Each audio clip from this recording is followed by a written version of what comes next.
Welcome in. This is the wide receiver breakdown.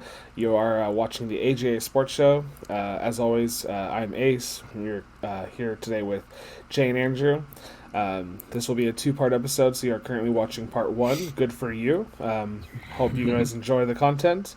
We will be covering the top 23 wide receivers on FantasyPros that make up like kind of their tiered system, and then we'll freestyle towards the end and give you some of our favorites and some of the bottom tiered ranks.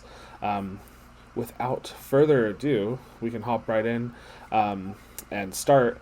Our first wide receiver here on Fantasy Pros is Davante Adams, Green Bay wide receiver. Finished last season with the most fantasy points. He had 115 catches on 1,374 yards and 18 touchdowns. So yeah, kind of an insane season. He was targeted just under 150 times. Okay, so who wants to talk about Davante Adams first? I got you here. All right, go for it, Andrew. I got you. So yeah, just absolutely monster season. He missed two games, but still in the 14 games that he played, he had the most receiving touchdowns in the NFL with 18.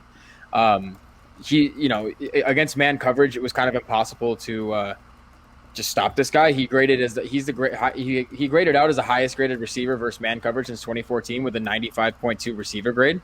And he was also the highest graded as well in contested catch situations in 2020 with a 91.8 grade. Kenny Golladay was actually the highest. This was according to PFF. He was the highest with a 96.6 grade, but he only played 2 games, so I just omitted him. And he's about as sure-handed as you get here. Davante Adams, he only dropped the ball once last season, and I think only is in his entire tenure with the Green Bay Packers only 3 times.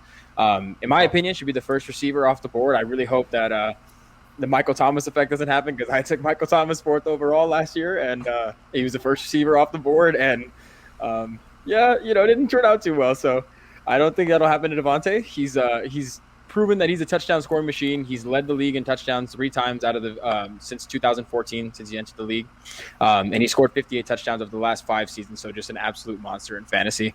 So absolutely, he would finish as wide receiver 1, obviously, and going into next year, rightfully so, as wide receiver number 1 in 2021. So, A couple of the next names on the list also have supremely talented quarterbacks as well as Davante. So it also could be mentioned too that some of these guys might go as far as their quarterbacks go as well. So we got Tyreek Hill next for the Kansas City Chiefs. Finished last season with 87 catches for 1,276 yards, 15 touchdowns, and ran two touchdowns in off the ground for a total of 123 yards on the ground. So some nice rushing stats there to also pad his stats. Jay, what do you think about Tyreek next year? Yeah, so fitting he's number 2 in the rankings. He finished number 2 last season. Was an absolute stud in every way you can possibly imagine. If Davante Adams just didn't go absolutely nuclear, there's no reason why Tyreek Hill wouldn't be number 1. 328.9 total fantasy points last year. That's good for 22 on average per game. 2019, he was the wide receiver 32. He missed 4 games and averaged about 15.7, so we saw that increase this year. 2018, he was wide receiver 3. He finished with 20.5 on average that season. So, he's gonna give you about 20 whenever he's healthy. He had the hamstring problems in 2019 that hindered him a little bit. One of the big things with Tyreek was he used to be a boom or bust guy. We were always a little bit worried about the target share. He was hovering around 7, which is still great. But when you're talking about that elite category, you want to see that number bump up to the 8 or 9 range. We saw that last year, 135 targets. That was good for 9 per game. The other thing that was amazing was the amount of usage he was getting. 22.2% target share. That's in the 90th percentile in the league. 117 air yards per game. That's in the 99th percentile in the league. 36.1% of his team's air yards. That's the 98th percentile in the league. So Tyreek is just elite in pretty much every way right now, not just in speed, which we've seen on a daily basis, it seems like, on every Sunday. And then it's about touchdowns with him, right? That's what's going to catapult him. We saw him drop down to wide receiver 32. Like I said, he did miss some games, but his touchdowns also went down that season. Like Asa said, this last year he had 13. 15, I'm sorry. And then the year before in 2018, the last time he was wide receiver 3, he had 12. So it's all about the touchdowns. Yeah, so we have we won't see probably this high of touchdown share as we'll see going down this list, but we do see a big drop for this next one, and that's with Stefon Diggs. Where he makes up with it though is he led the league in receiving yards last year and targets. So Stefon Diggs, 1,535 yards receiving, 8 touchdowns on 127 catches. Andrew, talk to us about Stefon for next season. This your boy, man, Stefon Diggs, absolute stud of a season, dude. Like, just absolutely came in and lit the world on fire with his boy Josh. 127 catches to go along with those league-leading stats that he put up. Interesting about Stefon Diggs is he just completed his 3rd straight season of at least 1,000 yards, 6 touchdowns, and 90-plus targets. So the numbers are definitely there. Last year was kind of a weird year for him. Not 2019, excuse me, with Minnesota. He only had 63 receptions, but he was still over the 1,000-yard mark. So that's just one anomaly year where he like hovered around like his reception average being anywhere north of like 15. But he's usually around that 12 range. And he in 2020, he accounted for almost 30% of the team's total targets. And durability has never been a question with Stefon Diggs. He's always on the field. Even in Minnesota, he was on the field. He played in every single game. It was he's on the field for 89% of the Bills' offensive snaps last season. So if you can bank on that, and you see this production and the rapport that he's building with Josh Allen, it's super encouraging. The first 3 guys on the list, finished number 3 or finished 1, 2, and 3 in 2020, and are projected to go 1, 2, 3 in 2021. And rightfully so. These guys are absolute just studs at the position right now, and just premier playmakers. So Stefon Diggs at number 3. I'd be shocked if he finishes anywhere outside of the top 5, especially with Allen throwing in the football next year. Yeah, so we brings us to DeAndre Hopkins next, who maybe is the vies for like the top like in real life wide receiver, but for fantasy purposes. Isn't putting up as much numbers as the top 3 guys on this list. So DeAndre last year had 115 catches for 1,407 yards and 6 touchdowns. One of the elite wide receivers in the game. What do you think about his fantasy outlook though next year, Jay? Yeah, so Fantasy Pros ain't no dummies. DeAndre Hopkins is number 4 because he finished number 4 last year. Go figure. Dude's a complete stud. I mean, you look at it every year. It doesn't matter who's throwing him the football. Kyler Murray, I mean, he had Deshaun Watson before that, so 2 really good quarterbacks. He finished as wide receiver number 2 in 2017, wide receiver number 1 in 2018, wide receiver number 5 in 2019, and then as we just stated, wide receiver number 4 in 2020. He finished with a ridiculous 29.3% target share on that Arizona Cardinals team last year. Now, the thing about him, there was kind of a little narrative going around at the beginning of the season where they weren't getting the depth of targets. He wasn't getting a whole lot of down the field looks. He was getting everything at the line of scrimmage and stuff. He was more reliant on doing everything after the catch. Do a little research, put on the little goggles here, got a little research going, and is actually kind of the best of both worlds when you think about it. He had an average depth of target about 8.7, which wasn't very high on the list of wide receivers last year. But when you look at his 32.8% of his team's air yards, that ranks in the top 93rd percentile of the league. So only 7% of the league is seeing more air yards than him. He's also getting those easy completions at the line of scrimmage. So again, it feels like you're getting the best of both worlds with a receiver who's elite in terms of talent and elite in terms of route running, elite in terms of catching ability. He averaged 7 receptions and 88 yards last season. I mean, hell, that's 15.8 PPR points, and that's without even scoring a touchdown. So DeAndre Hopkins, elite in every way you could possibly imagine, and number 4 is more than warranted. I mean, to see him finish up there above any of those 3 guys we just mentioned, wouldn't be surprised at all. Yeah, definitely. I mean, these are the top tiered fantasy pro wide receivers for a reason. Hard to we try to be as objective as we can, but yeah, any of those 4 guys can be anywhere on that list, and for a good reason. The next guy on our list is DK Metcalf. Talking about air yards, this guy, some big plays in Seattle last year. 83 catches last year for 1,303 yards and 10 touchdowns.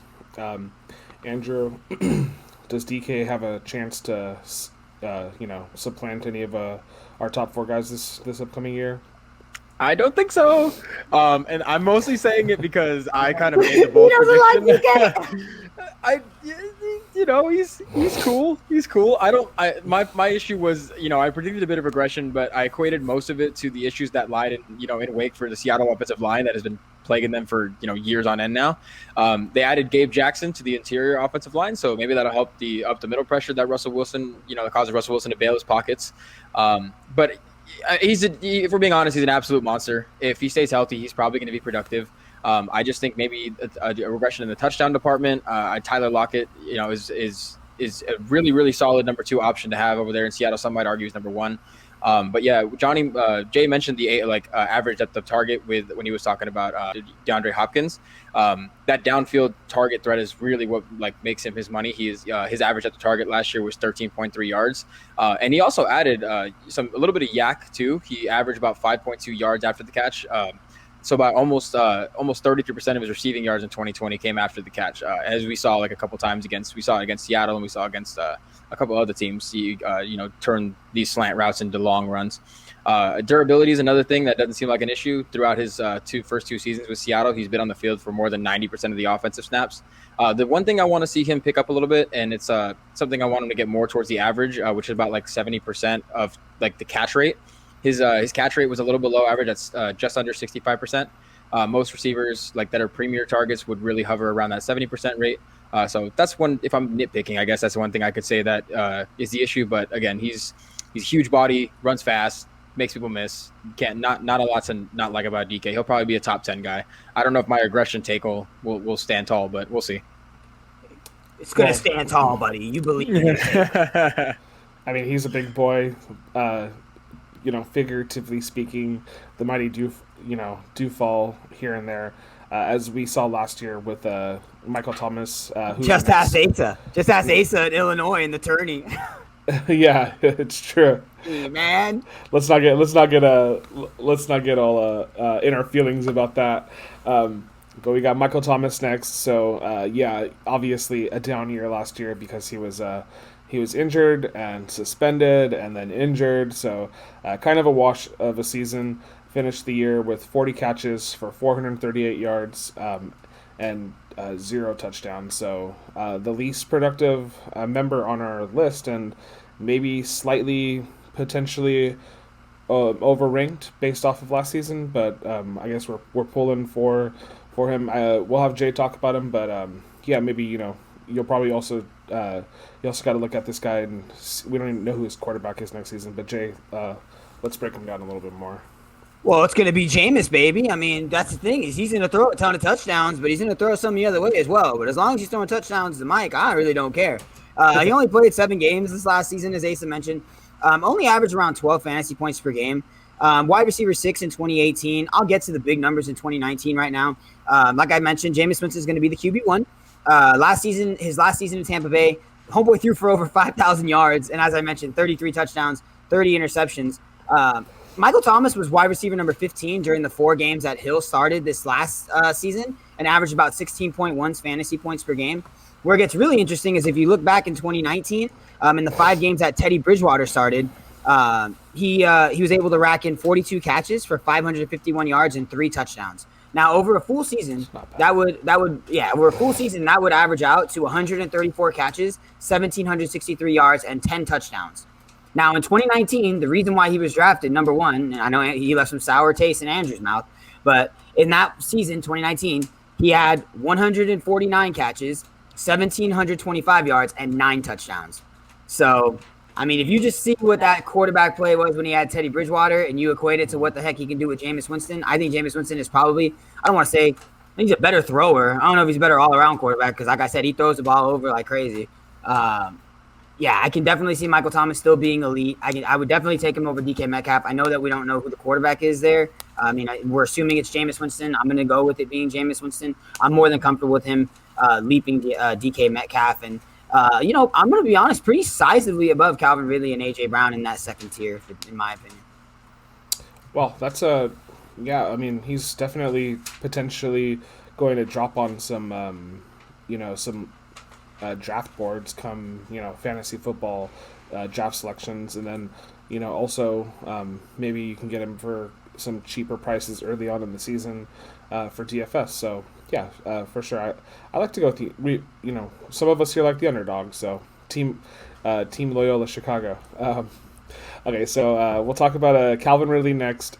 Out of Atlanta, 90 catches last year, 1,374 yards, which was pretty solid for him. He had 9 touchdowns when Calvin Ridley was hot. The rest of that offense was going, but the offense kind of fell apart when he wasn't being productive. What do you think about Calvin Ridley next season, Andrew? Yeah, so you talk about, not having Julio Jones. Matt Ryan was one of the bigger ones that suffered when Calvin Ridley didn't have Julio Jones on the field with him. Matt Ryan's points per game actually dropped 7 points when they both were on the field together, from 23 points to 16, just below 16 points. He absolutely broke out in 2020. His rookie and sophomore seasons were just over 60-plus catches and a little over 800 yards. He had a career-high 10 touchdowns in his rookie year, so people were jumping on him real early, and then a quiet sophomore season, but now he's kind of solidified himself as a true number one target. A healthy Julio Jones, the Falcons have a absolute force of nature as a receiving core, as long as Julio's going to be healthy. He's only 32, but Julio hasn't shown signs of slowing down. We'll talk about him later. But he has the most what I like about Calvin Ridley is he has the most receptions of 10-plus yards of any 10-plus yards than any other player in the NFL, with 89 receptions over the last 2 seasons, and was tied for the league lead with Justin Jefferson and Travis Kelce, with 23 contested catches last season. So he's sure-handed. They like to throw it deep. He averaged 18.8 PPR fantasy points per game. So if you're looking for him for season long, he's definitely going to give you what you need. And again, we talk about the air yardage that he accounted for. He accounted for almost 40% of his team's total air yards in 2020. So if he was looking downfield, he was looking for Calvin Ridley, Matt Ryan, that is. And Calvin really had no issue bringing the ball down. That's for sure, especially with that stat line that he got right there. So I expect another huge season. I don't know, top 10. Maybe they haven't projected wide receiver 5. They have him at number 7. So maybe if Julio Jones, I don't know, top 10, I could see him still squeezing in, but we'll see. I don't know. It's hard for me to bet against Julio. I mean, I feel like it helped Calvin Ridley a little bit, but we'll see what happens when Julio comes back. Yeah, so I stand corrected on that. On my observations there. Yeah, Matt Ryan was a lot better when Julio Jones was playing. Calvin Ridley kind of just made his mark even harder last season when Julio was there as well. They have the 4th pick in the draft, so we'll see where Atlanta goes. We are hearing lots of rumors that the first 4 picks of the draft are going to be quarterbacks, so we'll see. Maybe half that season next year will be Matt Ryan. Half that season will be Justin Fields, Trey Lance. So we'll have to take his projections with a grain of salt. But we know that he's put up some solid fantasy numbers. To end the tier 2, we have AJ Brown. Our sole wide receiver standout so far on that team since Corey Davis was shipped off or signed elsewhere. Last season, A.J. Brown had 70 catches for 1,075 yards and 11 touchdowns. Had some injuries here and there. Jay, talk to us about A.J. Brown. Yeah, so you mentioned he did miss a few games. He still finished wide receiver 12 last year. He averaged 17.7 fantasy points per game, which was actually good for wide receiver 6. Over 1,000 yards for both of his first 2 seasons, 19 touchdowns total. So I'm going to give you kind of where I can see him regressing, and then where I can see him that regression being totally canceled out and see him blowing up this season. He saw a 10% touchdown to target rate in his first 2 seasons, which is absurd. That's something that doesn't continue in a career. Averaged 11 yards per target in his career so far in his first 2 seasons. Now, as I mentioned, he could see some regression. The Titans, as we know, are a team that loves to run the football. They were actually first in run rate in the league. They only threw the ball about 48% of the time last season, which again was the lowest percentage of throws in the league. Now, the Titans did lose a good chunk of who their receiving core is. Corey Davis is gone. Jonnu Smith is gone. Adam Humphries is gone. Those guys combined for 40% of the team's target share last year. Brown's already seeing a 23% target share, and he's already seeing a 31% air yard share, which are both in the 92nd percentile in the league. So there's only 8% of receivers that are seeing more than that. So as we noted, Titans love to run the football, but on the back end of that, who else are they throwing to besides A.J. Brown? So A.J. Brown could see those numbers inflated, which is scary. I mean, you could see a little bit of a drop off just because, those numbers are kind of ridiculous. But given the fact that they lost all those players I mentioned, they're missing that much of a target share. It only stands to reason that a team that doesn't throw the ball very much, when they throw it, is going to throw it to the best guy on their team that's available to catch it. So A.J. Brown's in a solid spot at 8. I like him better than Calvin Ridley. I like him better than DK Metcalf. But I do like Michael Thomas better than all of them. So Cool. Yeah, Jay's kind of giving you his official tier 2 order right there. So A.J. Brown is, potentially going to be the macho wide receiver on that team. However, that does make him the target of many of defense. So, that sometimes plays out, but according to the defense's game plan. But A.J. Brown is one of those talents that can outplay a lot of teams' quarterbacks. So talking about another, guy with lots of talent, maybe we question his, area of work. That's Allen Robinson II. Finished last season with 102 catches for 1,250 yards and 6 touchdowns. Coming in with some pretty good numbers with, having a few guys throw him the ball last season. How optimistic are we on Allen Robinson, Andrew? I mean, so I'm pretty good here. I like the ranking. I think a top 10 season is in play, but I think it's a little unlikely considering some of the talent we have below it. I think Justin Jefferson and a couple other guys could maybe supplant him in this area here. They got a new QB, as Chicago wanted to announce. They put QB1 on Twitter. Good on them. You guys got Andy Dalton, the Red Rifle. Give me Mitch. I take Mitch. I would take Mitch Trubisky over him. The only encouraging thing is that, Andy Dalton has a career yards per attempt rate of 7.1 yards, and Allen Robinson's career average depth of target is just under 9. So that could be something that you look at to see, maybe Dalton looks his way early and often, and that's a way for them to gel early. Nevertheless, in 2020, he accounted for 25% of the team's total targets.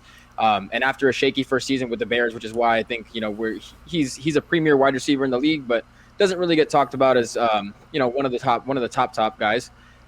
He missed a little bit of time, but bounced back strong with just unbelievable numbers the last 2 seasons, over 150 targets, over 98 catches, 1,100 receiving yards, and more than 6 touchdowns in both years. So despite the inconsistent quarterback play, he's still going to get the targets, I imagine. The offense is kind of tailored to have the passing game really run through him and him only. I know Jay's hoping for Cole Kmet to kind of make his dent in the passing game there. So we'll see. It's going to be it's hard to project this. He's a sure-handed guy. So if the balls are coming his way, he's gonna bring him down. He has not dropped a target since 2016 when contested by a defender.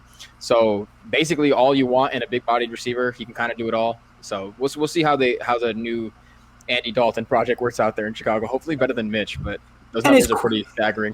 His quarterbacks his entire career have stunk. Just absolute cheeky, man. Come on, dog. And this was it, right? This was the off season. You know what I'm saying? You admitted Mitch isn't the guy. Okay, so what do? We go get Andy freaking Dalton? Excuse me? I can't even want to talk. I'm sorry. I don't even. You're not wrong. I mean, they had a pretty successful season last year, for all it's worth.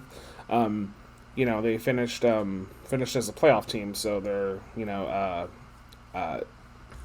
I guess, you guys kind of mentioned it. Didn't make an obvious jump in terms of quarterback play by potentially shuffling down to a worse quarterback, but he has been able to pull it off, as you also mentioned, with worse. So. The next guy on the list has a quarterback we all pretty much would love to have on our team if we didn't have the 2 guys we have already. But Keenan Allen getting thrown balls by Justin Herbert, 100 catches last year, just under 1,000 yards receiving, and 8 touchdowns. So Keenan Allen, fantastic talent. What's his outlook next season, Jay? Yeah, so I think for season long, he's a stud play. I mean, dude is just Mr. Consistent. He finished as wide receiver 13 last year, averaged 17.5 fantasy points per game in 14 games. So check me out. 2019, 16.3 average. 2018, 17.3 average. 2018, 17.3 average. 2017, 17.8. So dude's just going to average about 17, 18 fantasy points a year, just what he does. Over the last 4 years, he only had 1 season where he had under 100 catches, and he had 97. And over those 4 years, he only had one season where he had under 1,000 yards, and he missed it by 8. So dude is super consistent. He's had Phillip Rivers, and then as you mentioned, he had Justin Herbert, who threw for 4,336 yards in his rookie campaign. Didn't even have an offseason to be the starter. So I think you can, you get an offseason with Justin Herbert and Keenan Allen. I think you can only see those numbers possibly grow. I think his upside's a little higher right now. He already has a ridiculous target share in that offense. 24% target share. That's in the 95th percentile in the league. Top 5% of targets in the league right now. Keenan Allen's just a guy that, especially for season long, someone you're willing to target because he's going to be out there most of the time. He doesn't miss a lot of games, and you'll take 16 points, 17 points from your wide receiver one any day of the week and move on and try to win somewhere else. So, yeah, if we're in a 10-team league, he would be your last wide receiver one on your roster. So we're kind of coming into potential like wide receiver 2 territory. One guy who I know thinks he's one of the best wide receivers in this game is the next wide receiver on this list, and his name is Justin Jefferson. So high upside player out of Minnesota. Again, we kind of flip and flop in here with quarterback play. Kirk Cousins is serviceable though. Justin Jefferson stats last season: 88 catches, 1,400 yards, 7 touchdowns. Some big plays there, no doubt. Why don't we talk a little bit more about him, though, Andrew? So he broke basically all of Randy Moss's records, right, for the Vikings. So the future's pretty bright, in my opinion, for Justin Jefferson. Getting to play alongside a guy like Adam Thielen, who probably took away some of the touchdowns that he could have scored. Jay and I talked about it before. He had a career year in touchdowns scored. Adam Thielen did with 14. I'll get to it. Yeah. He was also outsnapped by him throughout the entire season, but he still led the team in targets and accounted for about 26% of the balls thrown by Kirk Cousins last year. So as long as Kirk Cousins is playing quarterback, I think he's going to be looking for Justin Jefferson all throughout the entire 2021 season. I mentioned earlier, like when I talked about Calvin Ridley, he led the NFL as a rookie in contested catches over 20-plus yards with 23. So that's another encouraging thing because he's also a downfield target. And then there's a lot of I was doing a little bit of research, and Adam Thielen. Adam Thielen was regarded as one of the premier slot receivers. And then something I found interesting was that Justin Jefferson was actually second in the league in yards per route run from the slot, only behind Davante Adams at 3 yards per route run from the slot. So he didn't get there a ton, but when he did, he won his matchup. He was one of PFF's highest graded man-to-man coverage guys, receivers against man-to-man coverage. So in year one, honestly, Justin Jefferson had a more impressive season than Stefon Diggs ever had when he was with the Vikings. So that could only live to just impress people going forward. And I would expect him to jump possibly into the top 10. I don't see much of a regression coming for Justin Jefferson because he's able to win at the line of scrimmage a lot. Bold take. He said, "We need." we could use those bold takes here on the AJA Sports Show. It's gonna be talking about competitive in that top 10. I would not want to be a wide receiver in that top 10. You got to play your ass off. So good on everybody on this list. Justin Jefferson has every chance to get there. A lot of the names coming down this list, part 1 and part 2 of this episode, we'll kind of have some, potential reasons. Justin Jefferson might be like one of the last guys just on pure talent alone is just going to find a way to be a top 10 wide receiver next season. So we're going to go to Terry McLaurin next out of Washington. New quarterback in town last season with an array of guys throwing him the ball, 87 catches, 1,118 yards, and 4 touchdowns. So not super impressive touchdowns there, but still a great wide receiver. Why don't you let us, give us a little bit more information though on Terry McLaurin, Jay? Yeah, 20 last season, averaged about 15 fantasy points per game for Washington. The one thing I noticed was how low his touchdown to target percentage was. He had 134 targets. Only 4 touchdowns. That's a 3% touchdown to target ratio. I can only see that number climbing. And let me give you a little list, as Asa kind of mentioned, of who's been throwing him the football his first 2 seasons. Alex Smith coming off the bum leg. Dwayne Haskins, who might as well be playing for the other team half the time. Kyle Allen, Case Keenum, Colt McCoy, and Taylor Heineke. All I say this for is to say, Fitz magic, baby. Fitz magic. All that's going to do is skyrocket some fantasy value, big dogs. Okay, here we go. He already saw 23% of the team's target share last season, 93rd percentile in the league. Possibly can only go up. I mean, Fitz magic makes plays all the time. And he saw 35% team air yards, which is also in the top 96th percentile in the league. So I think Terry McLaurin, I think 12 is like appropriately rated for where his ceiling is going to be next year. Like I said, considering he was wide receiver 20 last year, asking him to jump 8.8 spots is quite a bit. I do like him quite a bit more than the guys who are below him. So I think 12 is a great spot for him. Again, like I said, I think Adam Fitzmagic is great. So, I think Scary Terry, F1, baby, right there at 12 looks pretty good. Right on. So we next guy on our list, Andrew already kind of mentioned him. So Andrew gets to talk to us about both Atlanta wide receivers. Last season was a little injured, 51 catches for 771 yards and 3 touchdowns. Why don't you finish off your take there, Drew? Yeah, so this is probably the guy that if you ask all the receivers around the league, even going into next season, like who the consensus is, barring everyone's healthy, who the consensus best wide receiver in the NFL is, I would think most people would say Julio Jones. The guy has not finished outside of the top 10 since 2013, where it was another season where he only played 5 games due to injury. He only played 9 in 2020. So he didn't put up monster numbers. He wasn't on the field too much. And I mentioned how much different the offense was when he was off the field and how that affected Matt Ryan. In 7 out of his 10 NFL seasons, though, he's compiled at least 80 catches, 1,200 receiving yards, and from the span of 2014 through 2019, which is why a lot of people will regard him as that guy. He only missed a total of 4 games. So missing 6 last year really messed up his fantasy value. I expect him to bounce back. He turned 32, but he really hasn't shown any signs of, kind of regressing. Atlanta didn't really need to rush him back, so playing 9 games was, probably best case scenario for an older receiver.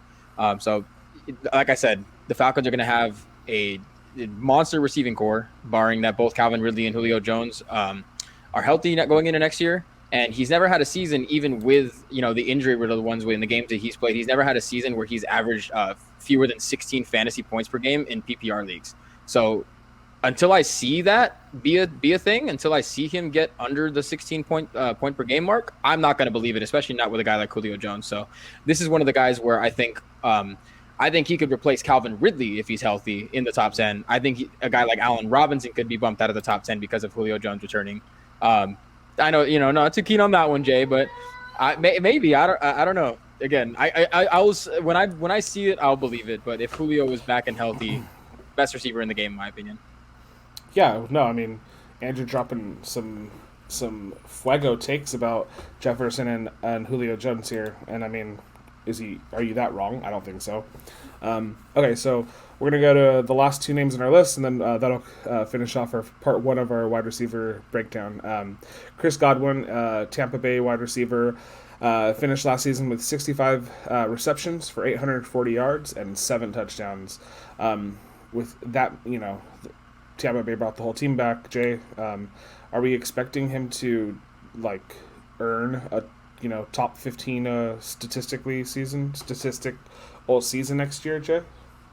Yeah, top 15, he's 14 right now. It's a little high for me. He finished wide receiver 31 last year despite missing 4 games, which is good. Had he played with his average and if he would have hit his averages, he would have finished actually as wide receiver number 9, which is pretty. That's great. You'll take that every season if you had. He's an ideal fit for Brady, right? We've seen this before with Wes Welker and Julian Edelman. Brady loves guys who works the middle of the field, that short to intermediate stuff. That's where Godwin really makes his money. One interesting thing was he actually saw a decrease in his targets from Jameis Winston the year before to Tom Brady last year. He was seeing 8.6 targets per game with Jameis. That dropped down to 7 flat with Tom Brady. As Asa mentioned, they're running it back. And Tampa Bay has I almost said Tampa Bay. Jiminy. Tampa Bay has a lot of receivers, including another number 1 on the other side of the field who I think is better. Maybe Brady doesn't get the ball to him as much because he's on the outside. But if you look at his touchdown percentage last year, Mike Evans and him have quite the rapport going on. Chris Godwin last season, like I said, he did miss some time, but he still only saw a 14% target share, which is good, but it's only in the 66th percentile in the league. 44% of other receivers are seeing a higher target share than him. He did finish as wide receiver number 2, like I mentioned, in that one season with Jameis Winston, when Jameis just went absolutely nuclear for both teams, his own team and for the opposite team, with how much he was throwing the ball over. So Chris Godwin, solid spot, but a little too high for me, just considering all the variables you throw in there. Another number 1. Yes, they still have Gronk. They still have Fournette. They don't know. Apparently, they're thinking about re-signing Antonio Brown. Scotty Miller's still there. So, just a lot of question marks for a guy at 14 whose touchdown percentage isn't as high as the guy who's number 16 and it plays on the same team as him. Yeah, definitely. A lot of mouths to feed over there in Tampa Bay. The last guy on our list might be criminally underrated at this point. He didn't play with his number 1, QB for much of the season last year, and when he did, he performed really well. Amari Cooper, 92 catches last season, 1,114 yards, and 5 touchdowns. Andrew, take us home, buddy. What are we thinking about Amari Cooper next year? Yeah, so underrated is probably a good word. One of those guys you could argue him or Allen Robinson, which one's a little more underrated here. He's never had a season under 1,000. Well, in the 5 of his 6 seasons, he's been over 1,000 yards in his career so far. The exception was the year where the Raiders had Matt McLaurin throwing him the football, so I think he can get a pass for that one. But in his 2 full seasons with the Cowboys, he has reached the 80 reception mark and has gone for over 1,100 yards in both seasons, despite not having Dak Prescott throwing him the ball all of last year. The return of Dak Prescott and the emergence of CeeDee Lamb will probably help even more so getting the ball to Amari Cooper on the outside. And even if Dak doesn't play, I don't imagine he doesn't play again. Injuries happen, but even if they don't, over the last 3 seasons since Dak Prescott took over, the Cowboys have never been outside of the top 5 of passing attempts in the NFL. So they're going to throw the ball. And since 2019, this is what I'm talking about, the deep ball threat. He has the 4th most receiving yards of all wide receivers on throws 20-plus yards down the field with 774 yards in that span. So he's going to get out there and go and get it. He's a receiver who's 27 in his prime. Dak Prescott's a quarterback who's 27 in his prime, and that's a connection that's already been super fruitful for Dallas since Dak took over as quarterback of the Cowboys. So I expect nothing less than that. I could see him, they haven't projected for the same thing that he finished last year at 15. I could see him creeping closer to the top 10. I don't know exactly how close he'll get, but this is probably the solid range, somewhere 11 to 15, where I would project Amari Cooper to be. Again, a little bit criminally underrated. Just a solid NFL receiver, just kind of does a little bit of everything. Yeah, don't forget the Cowboys are always losing too, so that helps. However you can get them, however you get the pass attempts, however you get the reception, doesn't matter. Bunch of bums. We're talking fantasy now. We're trying to win fantasy leagues, not NFL leagues. Yeah, but when you're always losing, it helps fantasy. You're always throwing the ball. My point. You'll take that.